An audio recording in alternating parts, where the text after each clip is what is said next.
فويل للذين يكتبون الكتاب بأيديهم ثم يقولون هذا من عند الله ليشتروا به ثمنا قليلا فويل لهم مما كتبت أيديهم وويل لهم مما يكسبون وقالوا لن تمسنا النار إلا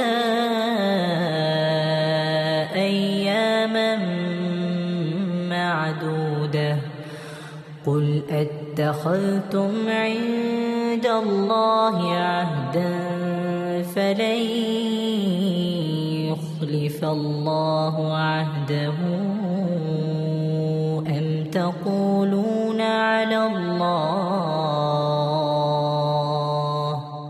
أم تقولون على الله ما لا تعلمون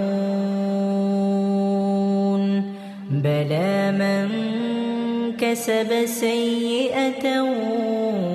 وأحاطت به خطيئته فأولئك أصحاب